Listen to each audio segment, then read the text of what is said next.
Well, government launches digitized postal services, spearheaded by Honorable Minister Judith Nabakova here in Kampala at the Uganda Media Center.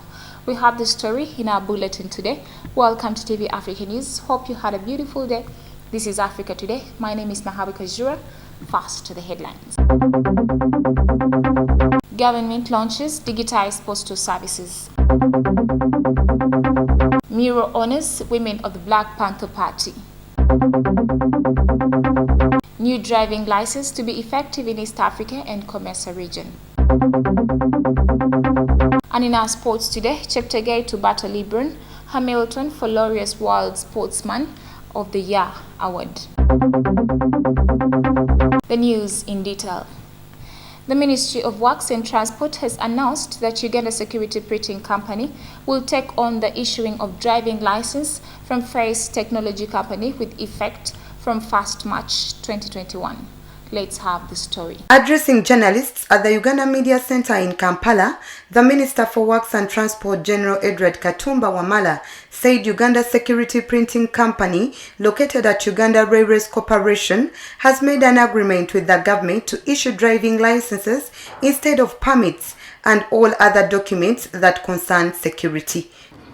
This company is now responsible for printing all security-related documents. The passports, driving license, the national ID, anything to do with security. So all these, the National Security Company will be able to do that. The stations will also open on the same day, all up-country stations, those which are there.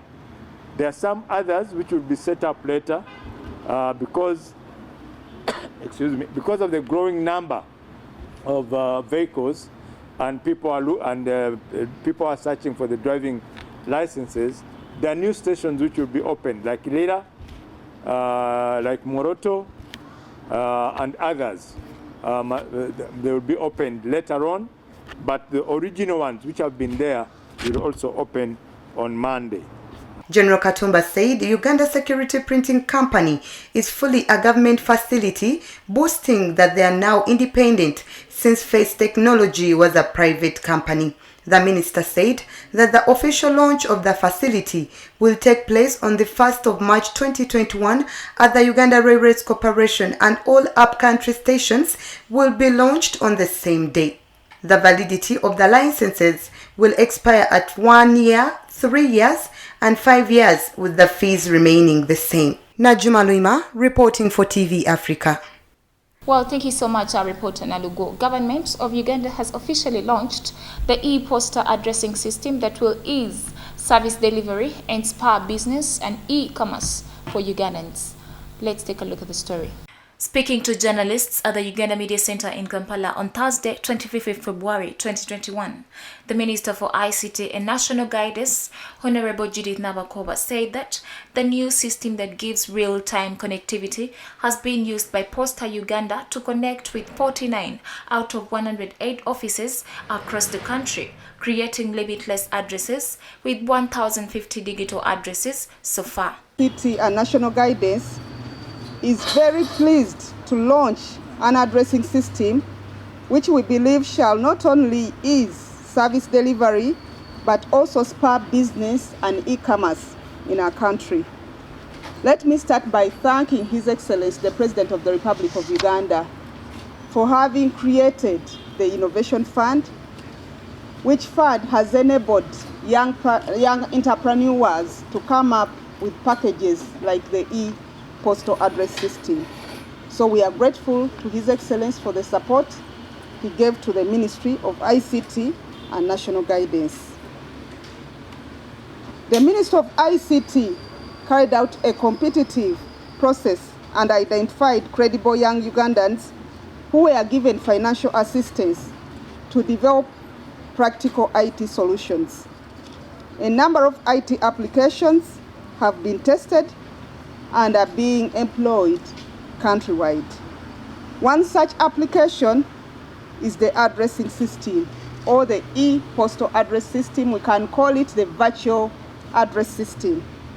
It has been tested and it is proving to be doing well.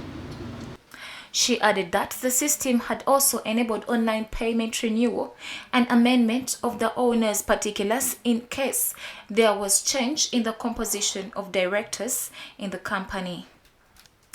The National Identification Registration Authority, known as NIRA, would also benefit from the system to enable citizens apply for and eventually distribute national IDs by placing equipment at the post offices across the country, which would in turn cut the queues at the national base in Kololo, Kampala. Number of service points that we have looked at in the past in our previous discussions, and we are looking at the possibility of expanding our service points to these Posta Uganda locations. NIRA currently operates 117 offices across the country, including the 5 offices in each of the divisions of Kampala and 112 district offices. As you can imagine, this is a great expanse, geographical scope, and sometimes the services get affected in terms of efficiency. What we are doing now is working with NITA Uganda very closely. Progress is ongoing to ensure that our offices across the country are networked and linked to the national fiber backbone. So that, for instance, somebody registering today for a national ID in Kabong district has their data transferred to Kololo for processing in real time. The gap we need to close is to have the physical IDs that have been printed efficiently transported to the issuance points across the country. That has been one of the factors of delay. So Posta is in a position, because of its infrastructure, courier services, to be able to transport the completed ID cards physically. The minister called upon Ugandans to embrace the initiative by tapping into this government infrastructure in order to improve on their service delivery.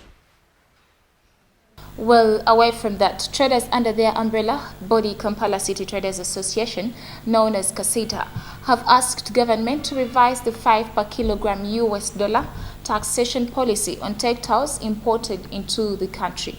We have the report.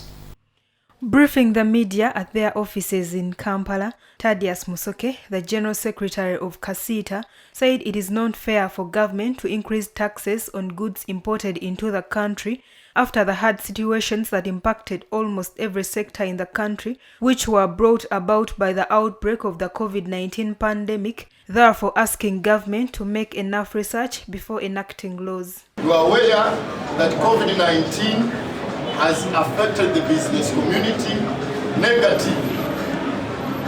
Some of our members are still struggling with the rent, bank loans. Unfortunately, the government has increased the taxes in almost all major sectors. We are having several engagements whereby we are trying to see that we utilize all the available venues to make sure that we have a fair tax policy. For today's main petition is against the textile policy on a $5 per kilo, which has greatly affected our members in the textile industry.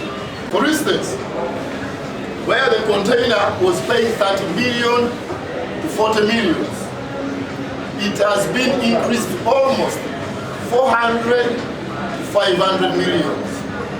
At this tricky economic situation in Uganda, we find that the business community is on this, and they're pushing us out of business. That's why we had to urgently make this petition to the concerned state agencies and ministries. Taxes were increased to 35% from 25%, which is $5 taxed per kilogram of every cargo. Traders were initially paying between 30 and 40 million Ugandan shillings, but now the new policy requires them to pay between 300 and 400 million Ugandan shillings.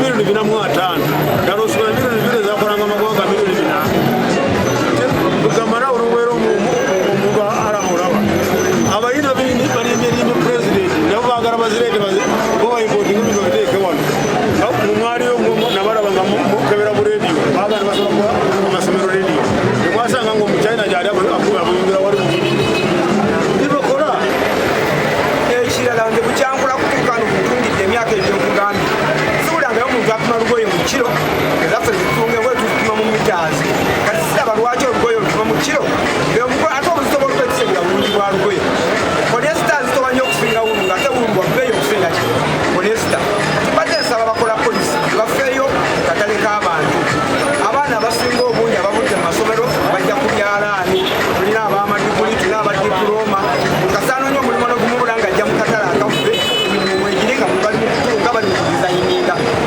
Traders say this policy has negatively impacted the business sector because they have failed to import goods, to pay rent arrears and also take care of their families. President Yoweri Museveni has continuously emphasized the Buy Uganda, Build Uganda, Bubu policy, but Thaddeus Musoke says factories in the country can only sustain 3% of the country's population because government does not have the capacity to sustain the Bubu policy. Nalgo Muyingo, Africa Today.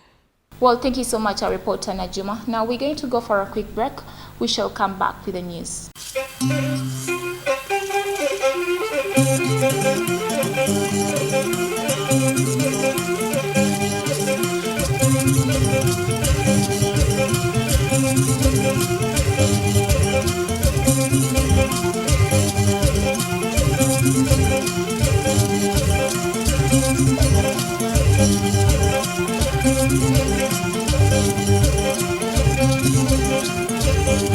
Welcome back from the break. You're still watching Africa Today.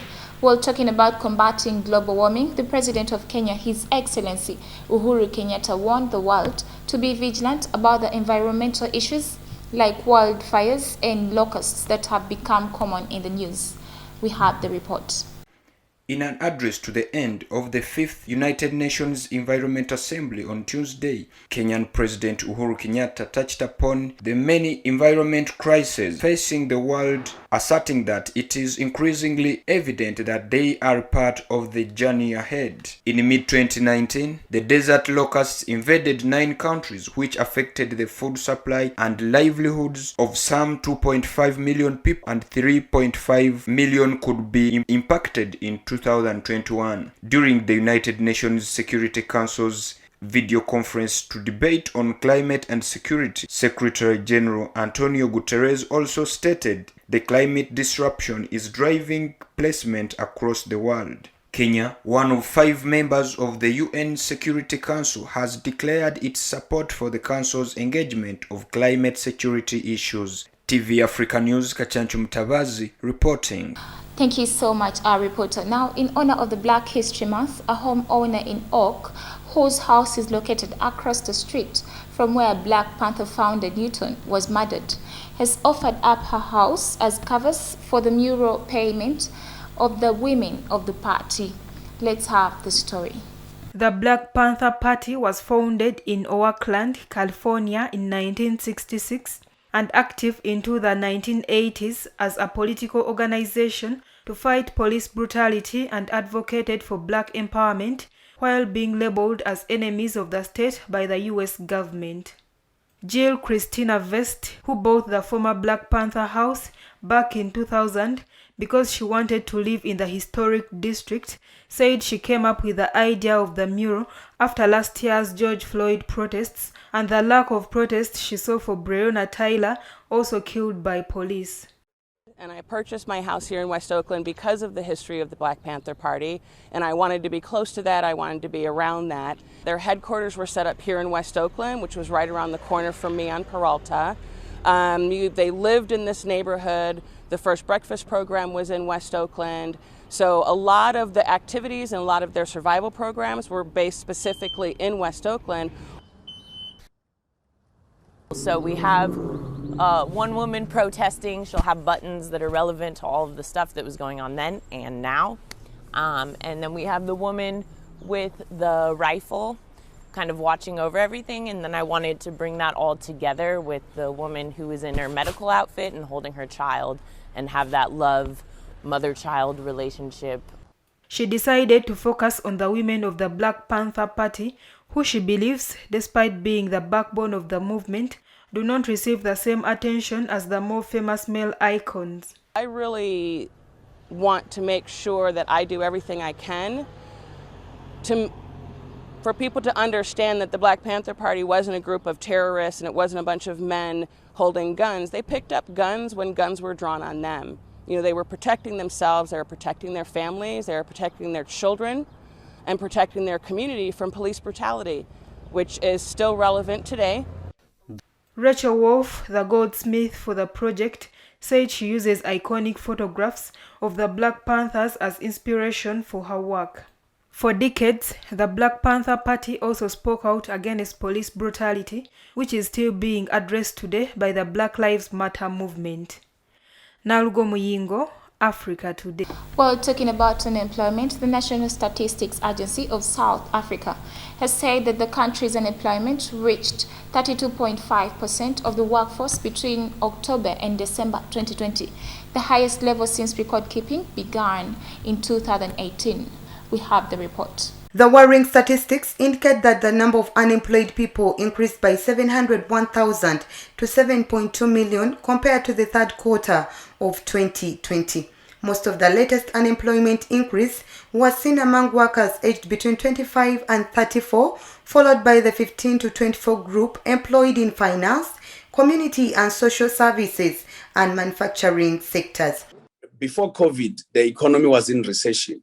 But during the hard lockdown that we experienced in our country, the economy decreased by about 51%.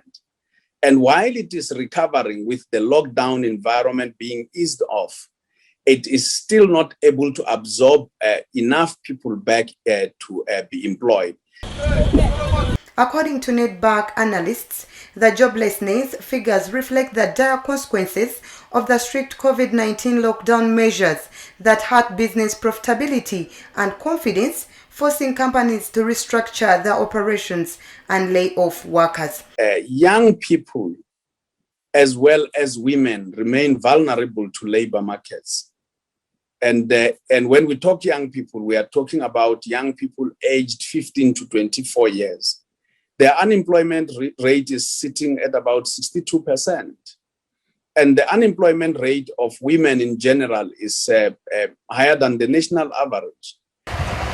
Frank Jumalo, spokesman for the Federation of Unions South Africa, said that the situation is getting worse and unions have planned nationwide strikes to protest stiffer economic challenges and job losses. Najuma Luima, reporting for TV Africa. Well, thank you so much, our reporter Najuma. Now, protests against the coup continued in Myanmar on Wednesday, with people gathering outside the embassies of Indonesia and Thailand amid fears of diplomacy to build a regional coalition to steer a path out of the country's political crisis. We have the report.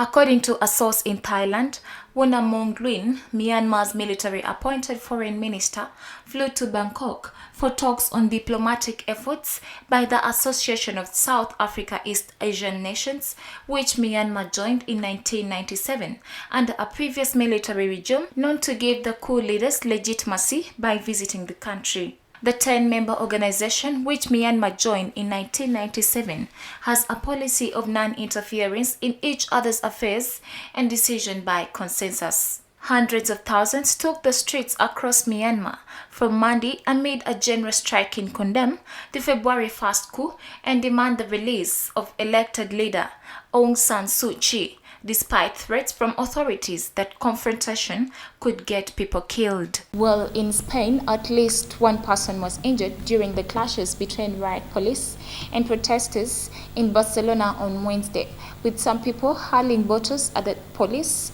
as unrest continued for an 8th night since the jailing of the rapper Pablo Hasél. We have the report.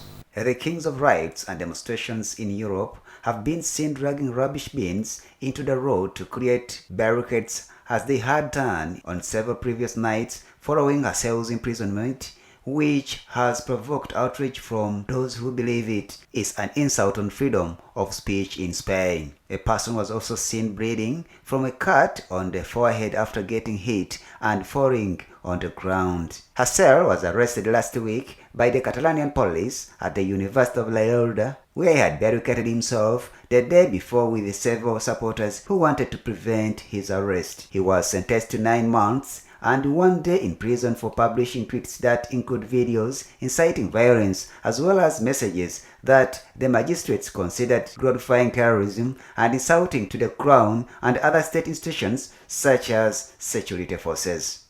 Brian Katende reporting for TV Africa. Well, let's go for a quick break. We shall come back with our business news.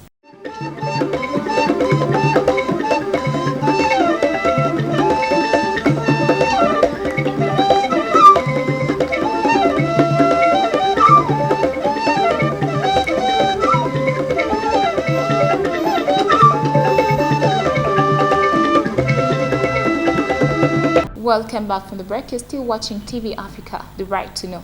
And in our business news today, Sudan has agreed on the decision to ditch its fixed exchange rate and adopt a managed float agreed upon last year with the International Monetary Fund that aims to close the gap between the official and black market streets. The decision made by Sudan Central Bank is expected to shift the official rate towards black market levels, sending prices higher, even as citizens already grapple with an inflation rate that topped 300% last month. Protests have flared in recent weeks in several regions over skyrocketing prices alongside bread and medicine shortages. The central bank governor said the exchange rate policy shift will be cautioned by international donors financing a project to support low-income families from Monday next week. Finance Minister Jibril Ibrahim urged people to tolerate the impact of the policy change, saying in a press conference that it will require a high patriotic spirit and cooperation. Nalgo Muyingo, Africa Today. And in our health news today, Ghana on Wednesday became the first country to receive vaccines from COVAX, a global scheme to procure and distribute COVID inoculations for free to less developed or poorer countries. We have the report. The UNICEF Executive Director, Henrietta Fore, declared in a statement that COVAX, which was launched last April, is planning to ship 2 billion doses by the end of the year and begin ramping up the largest immunization campaign in history. The 600,000 doses delivered to Ghana are the Oxford AstraZeneca formula made under license by the world's largest vaccine manufacturer, the Serum Institute of India. According to local authorities, Ghana's Food and Drug Authority has already authorized the use of the Indian-made vaccines as well as Russia's Sputnik V. Ghana has recorded 80,759 COVID-19 cases and 582 deaths since the start of the pandemic. Najuma Luima reporting for TV Africa.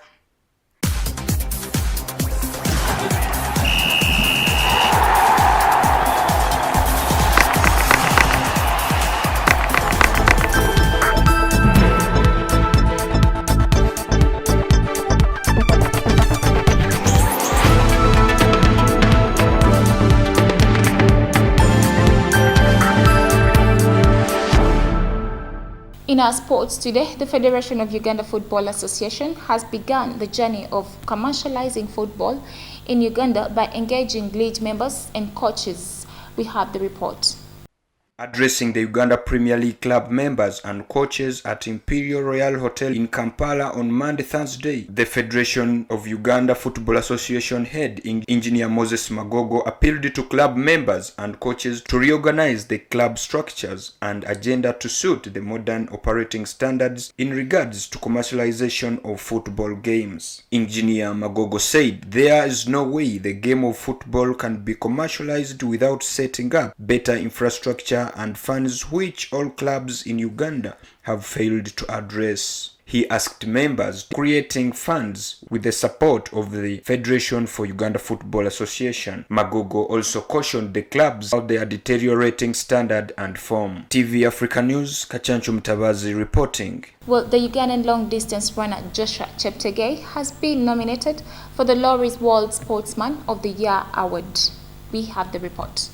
Cheptegei received the nomination following a successful 2020 on the road and the track, during which he set a new world records in the 5,000 meters in 12 minutes, 35 seconds and 36 microseconds, 10,000 meters in 26 minutes, 11 seconds and 5 kilometers on the road in LeBron James, 2020 Formula 1 champion Lewis Hamilton, Bayern Munich striker Robert Lewandowski, 10-star Rafael Nadal, who won the record of 13th French Open title last year, as well as Paul Voltamondo Duplantis of Sweden, to whom he lost the IAF Male World Athlete of the Year award. Awards to be held in May will be a virtual event in place of the annual gala ceremony in order to respect continued social distance measures against COVID-19. Brian Katende, reporting for TV Africa. Now, before we end our bulletin, let's have a recap of our top stories.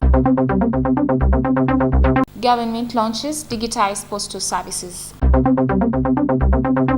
Miro honors women of the Black Panther Party. New driving license to be effective in East Africa and COMESA region. And in our sports today, Cheptegei to battle LeBron Hamilton for Laureus World Sportsman of the Year award. Well, thank you so much for watching from where we started. Don't forget to subscribe to our YouTube channel. We shall keep updating you.